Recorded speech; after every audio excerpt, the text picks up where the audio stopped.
Hey everybody, Brian Brooks here from the Idaho Wildlife Federation, and welcome to the Weekly Legislative Recap, where we talk about everything that moved through the legislature this past week. That's to do with fish, wildlife, hunting, fishing, public lands, and access.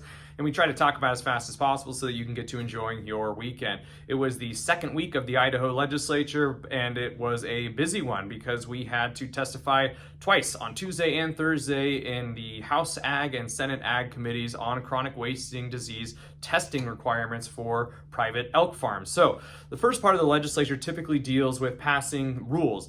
Rules are negotiated among agencies and stakeholders throughout the summer. They start sometime in April, I believe was our first meeting on this. We worked throughout the summer and fall, and the rules were finalized at the end of last year, and then they are approved in the following legislative session. So rules are almost a year-long process. It takes hundreds of hours, dozens of meetings, and I do have some good news to report. So we testified in House Ag and in Senate Ag on strengthening chronic wasting disease testing requirements for private elk farms in Idaho. And we successfully got more testing done, but they didn't go as far enough, especially considering that chronic wasting disease was detected in Idaho after we finalized these rules through the Idaho State Department of Agriculture. So we do need to come back next year, or we can come this year with a bill that will go through and change statute to require what we think needs to be done is 100% testing on all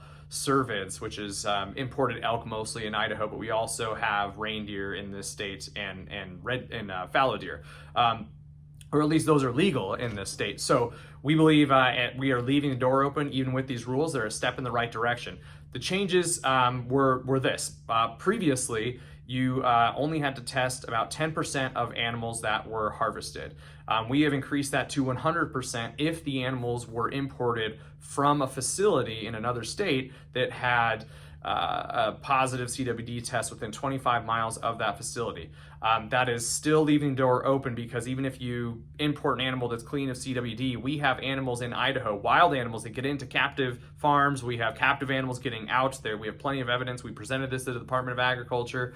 And so until we have 100% testing, we are leaving the door open for chronic wasting disease to spread and our elk farms to be vectors for the disease, which is unneeded risk considering how valuable our elk and deer herds are to hunters in this state. And not to mention there's also a multi-billion-dollar economy tied to the hunting of big game in this state as well. So we successfully got these testing requirements increased. However, there was also significant response from both parties in these committees, a positive response in that now that CWD is here, we should really look again at increasing these requirements, which we believe with, or we believe in and agree with. So that's really good news, and it's a positive end to what is otherwise a tragic story with chronic wasting disease coming into Idaho. So we will follow up with these lawmakers, and we will make sure that we have we increase testing requirements for CWD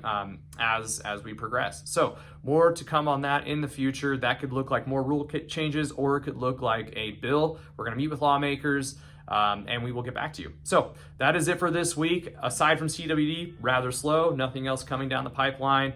And as a final note, you only have this weekend and next weekend to get out and do some bird hunting. So make the most of it. Take care.